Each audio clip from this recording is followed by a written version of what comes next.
Hi, Dad. Glad to be Hey, back with you. hey, Mo, good to be back for sure.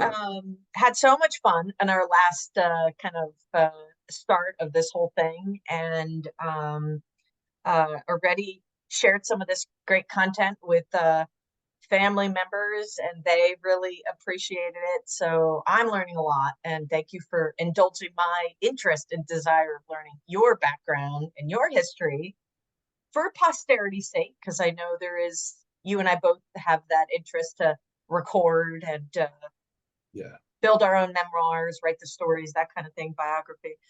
But I also think there's so many great lessons to be had here, and I'm very curious about it. So thank you for this ongoing time. It means a lot to me.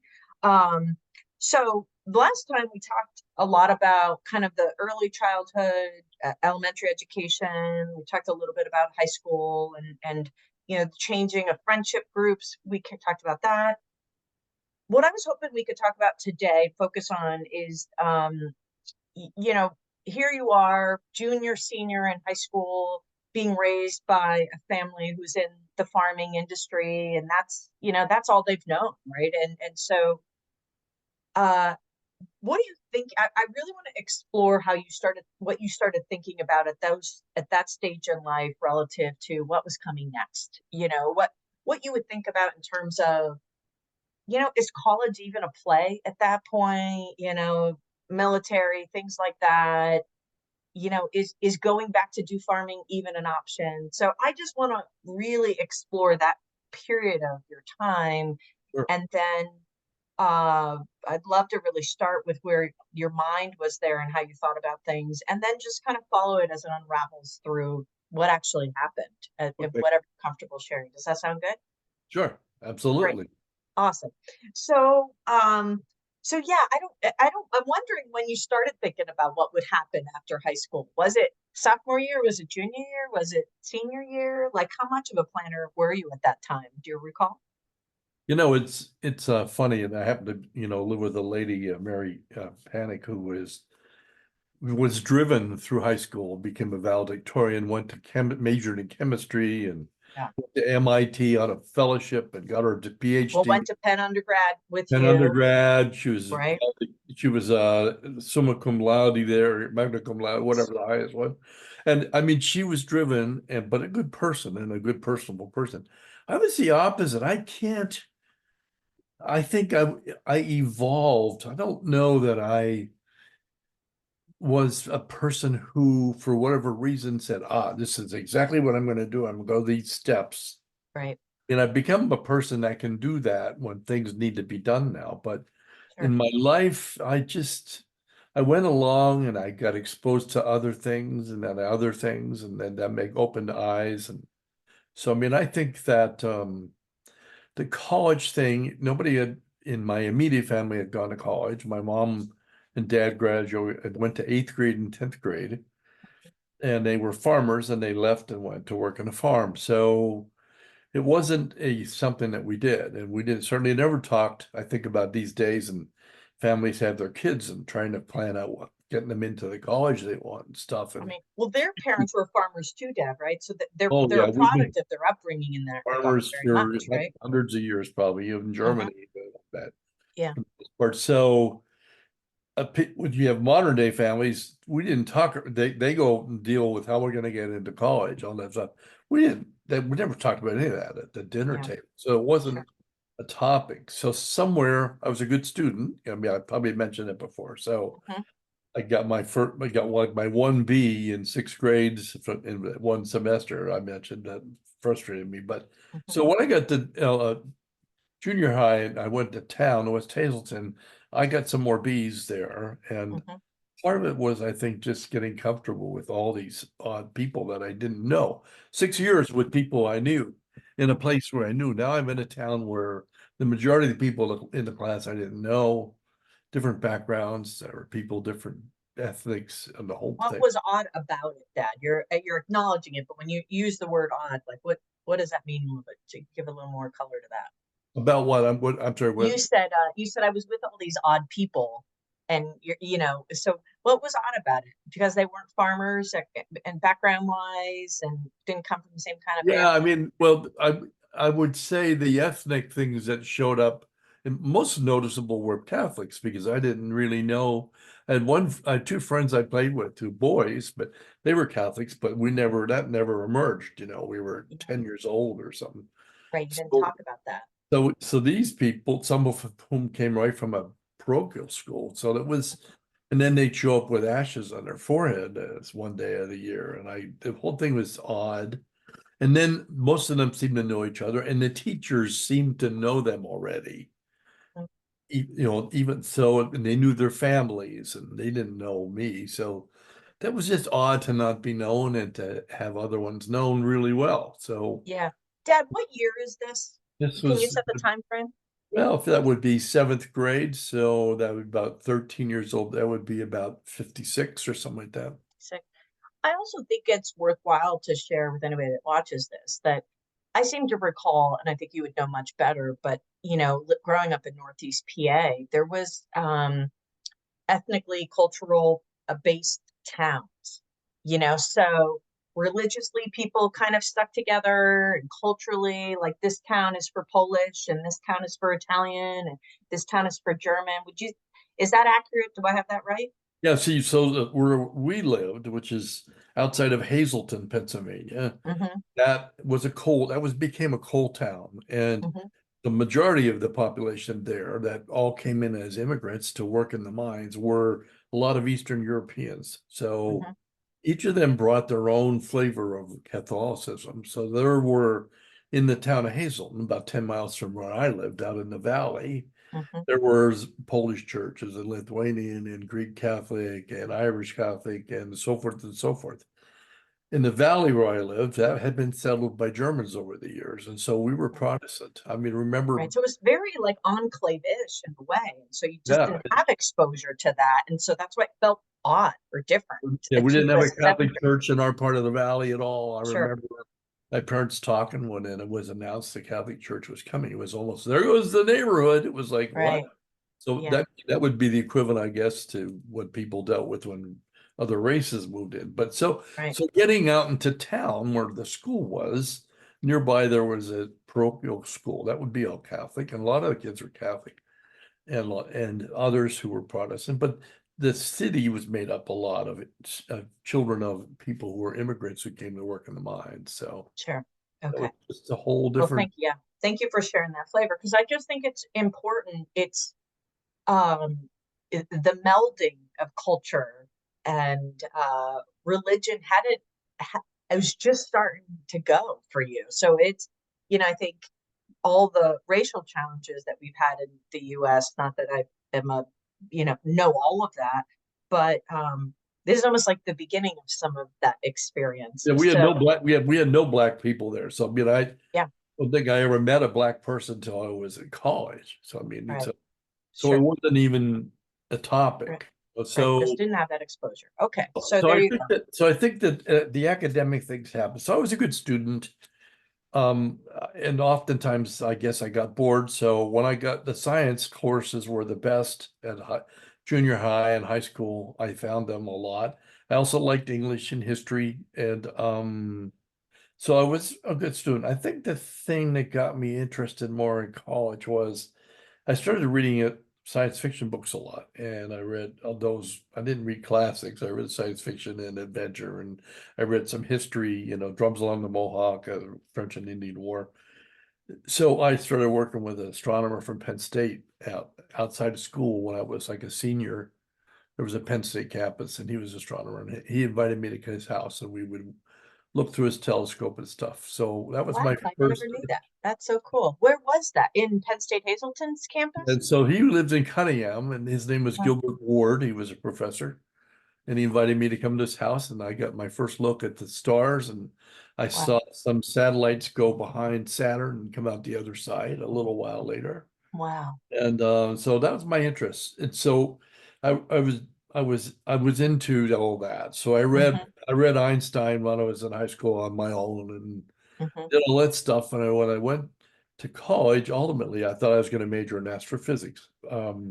So I knew somewhere I was going to go to college, and I decided I was not going to the local Penn State campus because in those days it was just like high school. It Mhm. didn't It take was an any, extension of, like, it yeah, felt like an it extension felt of high like school. that, yeah. Like you Yeah, didn't, with nothing to get in, and it wasn't an asset. I'm going, yeah. if I'm going to college, well, I'm not gonna go there. But I never got specific about where to go. So I got to senior year. There in those days, there was a West Point and Naval Academy series on TV that we used to watch. They were good.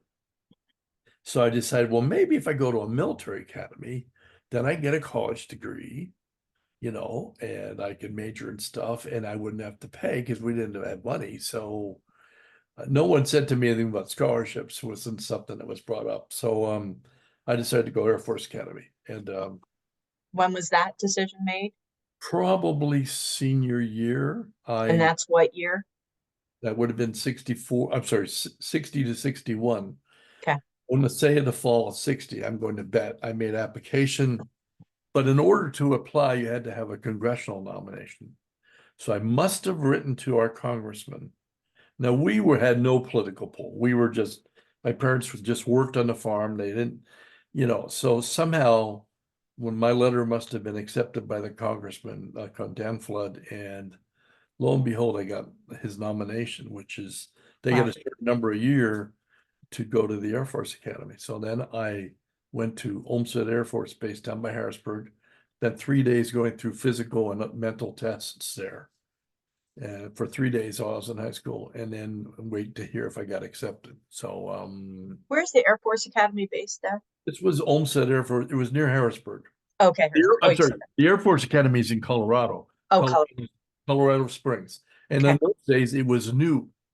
Air Force only got created after it was the Army Air Force. And when the war ended later on, I don't remember, Korean War or whatever, became the US Air Force. And then they started this academy. So the academy was probably 10 years old at the most when I applied. So interesting. Okay, cool. So anyhow, one day I get a letter that said I was not accepted. I was rejected because I didn't have 8 continuous teeth in my upper arch. It tells a little more Like about that. what? It's Yeah, like I yeah, knocked one out playing basketball. Whole other story. yeah. And I was like, this is so crazy. And I thought about But it. your vision was good. Like, I always remember growing up hearing about the Air Force, that you needed to have great vision and that obviously amazing I grades. passed all the Check, check, tests. check. Yeah, Yeah, yeah, I could pass all their tests and everything. yeah. And finally I saw on TV that one of our news announcers was a general in the Air Force Reserve on TV. So I called him or wrote to him and said, "Can I talk to you?" And I went out and met him. And he was a general, and his name was Franklin Coslet. And I talked to him, and he said, "Son, I know you're missing a tooth. They call it the can't bite, can't fight rule." He says, "It's so crazy." He said, "I can't do anything about it. It's this big rule. So there's nothing we can do to get you in the Air Force Academy." He said, "It's Wow. stupid. And I was like, oh, okay. So then I didn't know what I was going to do. So then I think I decided I Well, would, let me pause you a second. Let's just reflect on the fact that I'm really impressed by your grit in that situation. You could have got that letter and just been like, oh well. But here you are, a senior in high school, and you reach out to this guy on television, which is, by the way, is somewhat a newer thing. It's not like it's been around 100 years, right? no, that's right. Yep. And and you get that information. So that's pretty cool alone. So just wanted to That underline was that. cool that congressman gave me a nomination. I didn't have any pull. You're right. That's absolutely, It you're was right. cool that announcer was willing to meet with me and talk to me. I was Yes, nobody. agreed. Nobody Absolutely. was anybody in my family, Great right? ads. Yeah, So that was absolutely. all pretty Okay. cool. I So then mean, what? So you're at this, what is this, October or November, you probably said? January, February. Wow. Okay. I Probably. mean, and Probably. nowadays people would be freaking out if they didn't know what they were doing That's January right. And senior so year. I'm like, well, I'll just go. I'll just join the army because I think when you get in the army, they'll give some of you people a chance to go to college, and then you owe them 4 years or something of service. And I'll do that. Okay. Okay. That's what I think I'll do. Okay. I was like, yeah, I'm not going to go to Bloomsburg. I'm not going to go to Penn State. So nobody ever talked to me about scholarships or said you're so good you get scholarships or anything else. So that was the deal. So that's what I was going to do. So I played baseball, and I was in the locker room in uniform with spikes on, which go clackety clack on the. Yep. Yep. I know it well. And someone arrives and says, "Kaufman, you got to see Mr. Schneider in the office. And I'm in uniform and we're getting on the bus and I'm like, we're going to a game. Well, the bus will wait. You've got to go there now and the bus will wait. And we're like, okay. So I take my shoes off and we run up the hall and I go in to see Mr. Steiner, who was superintendent. And one of his sons was one of my best friends in my class. So he knew me. And his son ended up going to Yale, by the way. And he said to me, he said, I have this scholarship from MMI, which is a local elite prep school. Mhm. It said nobody qualified it. And it's for a place called University of Pennsylvania. Would you be interested? It's a full scholarship. And I was like, oh, sure. And he said, well, go talk to Mr. Dixon, the guidance counselor. I hope he doesn't hear this, but it's all right. And I think the bus is still waiting. I think I had to go up quick and see Dixon and told him, and he goes, listen, I know your family, this place, Penn, this is really expensive. I would not waste my time. I mean, it's so expensive. There's no way you guys can afford it. I don't care if it's a scholarship. So I said, okay, thank you. And then we went to the game and I made up my mind. I was going home. And I told them I was going to take the interview and I went home and told my parents and So we would ended you think this is March-ish or something? Because if you're Yeah. playing baseball, it's not January, it's probably March or yeah, something. probably March. Okay, Yeah, got it. All right, yep. And maybe even April. maybe April. Okay. And so it ended up that we had to go to interview, and it was a scholarship provided by the Cox Family Foundation, which was a mining company that owned a lot of mines up there. COX, Cox. COXE. And Okay. they were in the little town of Freeland. And so I get the word we were supposed to go to the Cox family house, which was a mansion. Not a huge mansion, though. I was surprised at that. And my mom and dad are supposed to be with me. So my dad put on a suit, which I only time I ever seen him in a suit was at a funeral. He didn't go to church. Now, by the way, did he do that or did you directly, was he going to do that or did you direct him to do that? Like Oh, how?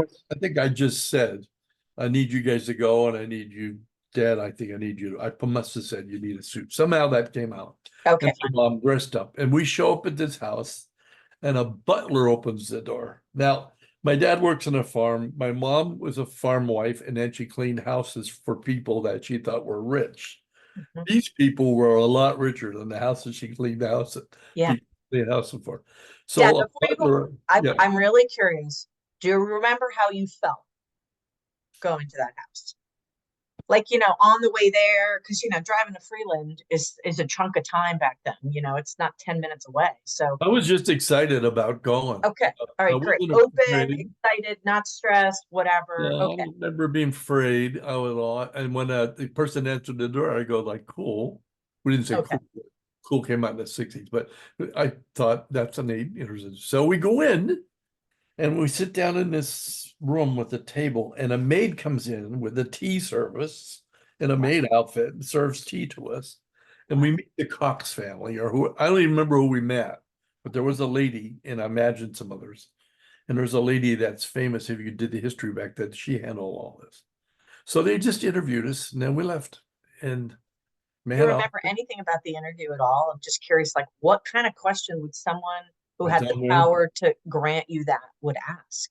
I don't know. I think You they don't just remember. Okay, know, fair enough. I think all they want to do is know and decide if they think you would.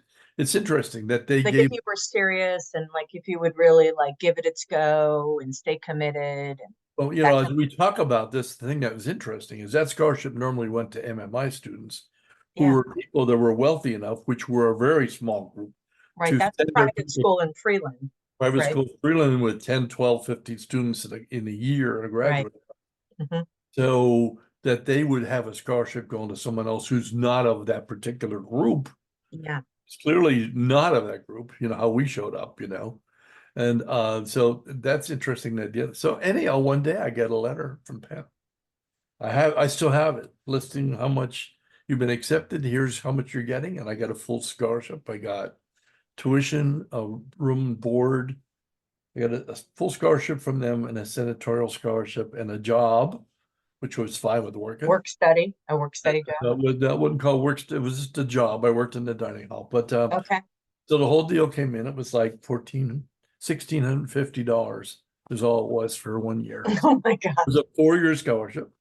And I was excited. I remember stationery. It was so cool. And Wait, 1,600 for the semester or for yeah, all for the year, for 1 year. for 1 year? Oh my God, what a rate of how that is. It's like $90,000 now for That's someone to right. go to Ivy Exactly. League, but That's right. So interesting. Okay. that was it. I mean, this counselor said I wouldn't waste my time. And I don't know if the word is stubborn or determined, but I just sort of said, I'm doing it. What the heck, right? Yeah. So, and I didn't know anything about University of Pennsylvania. I didn't know that it was one of these things called Ivy League schools. So whatever my head was, it was not into education. I knew the names of schools, but I didn't know anything. I couldn't have named any Ivy schools. I But didn't know what do it you think meant. it was more about the challenge? Was- Because you didn't have, it wasn't, wasn't like a planned thing, but it was like, hey, there's this unknown thing that you could go explore and do. Do you think it was the challenge that drew you to it? That drew me to go to To Penn. actually go to Penn? Yeah, because you were just saying like it wasn't, you weren't necessarily focused on your education. You were thinking about like, hey, do I go to the military or do I whatever? What do you think about this opportunity really drew you to it? I was going to go to college for 4 years and it was going to be paid for. Great. Okay, good. So it's Like a very that. And of cool. course, the challenge, I mean, sure, everything that Yes. came. So I mean, this actually, I don't know whether we're going to get in an interview if it would have come up, but so I thought college was going to be this thing where I was going to go and sit down with other people interested in all these topics, and we are going to sit around tables. We were going to discuss them, and I was going to get smarter. I was going to learn more stuff. Right. That was my expectation. And Right. and I loved Penn. It was a great experience. But most of Penn, like most colleges, we didn't do that. You Yeah. went to lectures and there were lectures and then there were sections and so I found out when I got to Penn, I'm also just throw the story in now. I was in a fraternity and one of my fraternity brothers was in something called General Honors. And I said, General Honors? What's General Honors? He had his own courses. They sat around tables and they Wow. talked about this stuff. Yeah, And I that's said, I want to be in, that's what I want. That's what I really want. yeah. So I said, how do you get in general honors? He said, I don't know. I got in when I came in. And this might have been freshman year, second semester when I just joined the fraternity. So I went down to the office, the dean of students or registrar and said, I want to be in the general honors program. And they're like, you can't do that. And I said, but I was a good student in high school. Yeah, but your college boards weren't high enough. I said, my college boards were the highest ones in my high school. It's just the area we came from. We didn't sit around the table at night and talk about the classics, Uh-huh. discuss things for college. Right. I could do this work. Yeah. No, we're sorry. Your college boards are just aren't high enough. And excuse my French, it pissed me off. Now, why Appropriately did so. I even think I should be in that? But Yeah. it did. It affected I immediately said, all right, if I can't be in the best part here at school, I'm just going to do what I do and like what I do. So it doesn't excuse the fact I was a pretty lousy student in some courses, but Mhm. I really wanted to be in that program and I couldn't get in it. So interesting. All right. I want us to in our Crazy, last right? 2 minutes here, just less Yep. 2 minutes, just have you think back to, and did you say the superintendent's name was Mr. Schneider? Did I get the last name right? It was. Was. Would you, and his son was a good friend of yours, which is also a lovely part of the story. I didn't know either of those parts. What would you say to Mr. Schneider now, Oh my, looking back I at, was so thankful to him over all the years. They yeah, were such a nice family. I got Julius was his name. His son was Julius. Julius went to Yale. Julius's older brother also went to Yale, became a yeah, lawyer, and he still is a lawyer in Hazleton. And so Julius, they were just such nice people. His mother was a teacher. So they were oriented to education. He had a whole different home environment than I did. And I'm not criticizing my environment. I'm just saying they came out of a different orientation. So for what it's worth. So I have no ideas. There's so many things happen in my life that I owe to everybody else that I didn't directly ask for. They just came. So that was one out of the blue that I'm just was thankful. I was a What do you lucky, think? I'm still a wa- lucky guy. Was he, I don't know if he was a Dr. Schneider or a Mr. Schneider. Would you Probably a offer? mister in those days, Okay. but And probably had been a teacher at one point, okay. And I'm guessing. what would you guess he saw in you? I don't know. I guess, I found things that, so going through this process of education, and who knows what we remember and don't remember from those days. Yes, that's fair. I Yeah. don't remember anybody saying to me, "You're a really good student," or "You're really bright," or "You really could do." I don't remember people saying that to me. Hmm. I mean, I found out afterwards from people that were on there that I guess I was doing pretty well and I stuck out, but I didn't know I stuck out any more than anybody else. Like I think I mentioned before, I wasn't in the top 10, which I didn't know there was a top 10. Right. So I don't, I forget what your question was, but so I didn't recall being labeled as a person who's going to be a great student or successful or smart, or I knew I could do stuff, but that was all.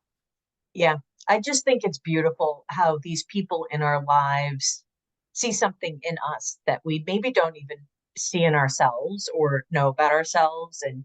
And your life would have been very different if Mr. Schneider had never had that little conversation with you. I I'm not just, saying it wouldn't have been successful, but it just would have gone possibly a very different path, don't you think? I've not thought about it till you brought this up. So they probably somewhere must have said at a dinner table, Julius, where's George Kaufman is going to college? Oh, he tried to go to Air Force Academy, he got turned down. Well, where's he going? I don't think he's going anywhere.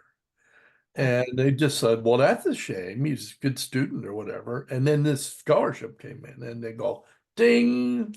Right. I figured it's what happened, but no one ever said that. And I was not party to that. I've had a series of things like that happen in my life. Yeah, we're going to keep exploring those as we go. That was fortunate.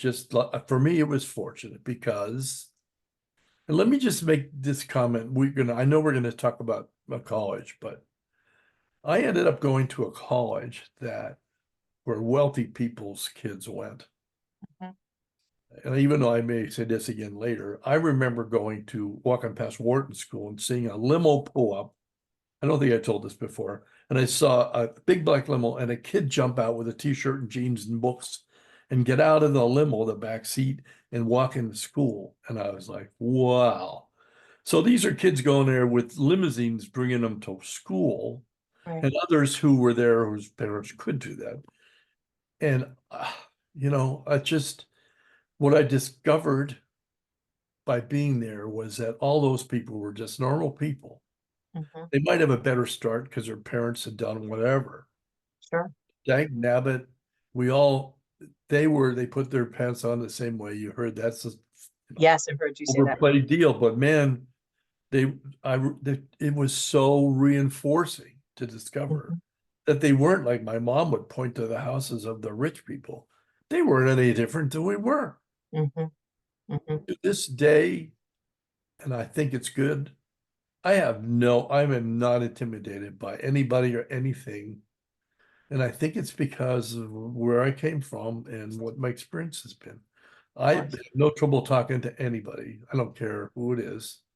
And I would be respectful, but Mhm. I'm not intimidated because all of us are people. We What all, a powerful experience. What a powerful experience for you to have gone through. And I want us in our next chat to explore that because I imagine that wasn't the feeling day one at Penn, but rather the journey and the ultimate endpoint of what this amazing experience allowed you to believe about yourself, right? Um, Once you met these people, they did put their pants on one leg at a time, just like you did. And so, if it's okay with you, I'd love to explore that more okay. deeply in our next conversation. But Sounds this was great. amazing, Dan. Thank you. And again, things I didn't know, and I'm grateful for. And God bless Mr. Schneider and Julius, too. Yeah. Seriously, Uh, it's just amazing where these angels and amazing people come into our lives and what they do for us. That small things to them might be small, but game changers in our Total lives. game So changer for perspective and confidence to give. So thank you very much. We'll stop this recording. All right. Yeah, perfect. Thanks, Deb. Talk to you soon.